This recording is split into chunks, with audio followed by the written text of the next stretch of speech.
Mengapa kita sebagai orang Kristen mau berlelah-lelah untuk datang beribadah ke rumah Tuhan? Tentu karena kita rindu supaya hidup kita dipelihara oleh Tuhan. Amin. Dalam Mazmur pasal 23 ayat 1 sampai yang keempat, firman Tuhan mengatakan, Mazmur Daud, Tuhan adalah gembalaku, takkan kekurangan aku. Ia membaringkan aku di padang yang berumput hijau. Ia membimbing aku ke air yang tenang. Ia menyegarkan jiwaku. Ia menuntun aku di jalan yang benar oleh karena namanya. Sekalipun aku berjalan dalam lembah kekelaman, aku tidak takut bahaya, sebab Engkau besertaku, gadamu dan tongkatmu, itulah yang menghibur aku. Amin. Ini adalah gambaran pemeliharaan Tuhan kepada umatnya, di mana dia menggambarkan dirinya sebagai gembala yang baik dan kita sebagai domba-dombanya Tuhan. Dan ayat pertama firman Tuhan tadi yang mengatakan, Tuhan adalah gembalaku, takkan kekurangan aku. Jadi kalau Tuhan kita jadikan jadi gembala dalam hidup kita, kita tidak akan berkekurangan. Ayat yang kedua, ia membaringkan aku di padang yang berumput yang hijau. Artinya Tuhan akan bawa kita ke tempat di mana kita akan mendapatkan berkat dari Tuhan. Itulah yang dimaksud dengan rumput yang hijau. Ia membimbing aku ke air yang tenang.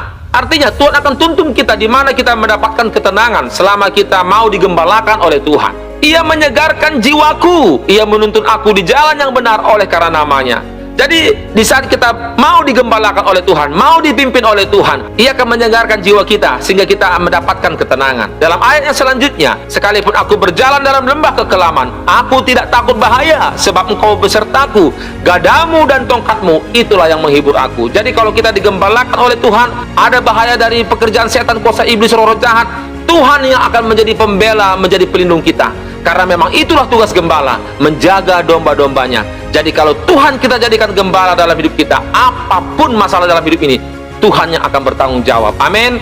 Baik dalam hal makan minum kita, baik dalam hal masa depan anak-anak kita, maupun juga masa depan dalam keluarga kita, Tuhan bertanggung jawab. Syaratnya hanya satu, tinggalkan kejahatan atau dosa yang selama ini mengikat hidup kita. Karena dalam 2 Timotius pasal 2 ayat yang ke-19 firman Tuhan mengatakan, tetapi dasar yang diletakkan Allah itu teguh, dan meterainya ialah Tuhan mengenal siapa kepunyaannya, dan setiap orang yang menyebut nama Tuhan hendaklah meninggalkan kejahatan. Jadi kalau kita memang ingin menjadi milik kepunyaan Tuhan, menjadi dombanya Tuhan, hendaklah kita tinggalkan kejahatan supaya kita menjadi milik kepunyaan Tuhan. Dan kalau kita sudah menjadi milik kepunyaan Tuhan, Tuhan akan bertanggung jawab penuh atas hidup kita, baik atas masa depan kita, baik masa depan keluarga kita, maupun anak-anak kita. Amin. Kiranya kebenaran firman Tuhan ini jadi berkat dalam hidup saudara. Salam dari saya, Pastor Johnny Nathanael Sinuaji. God bless you.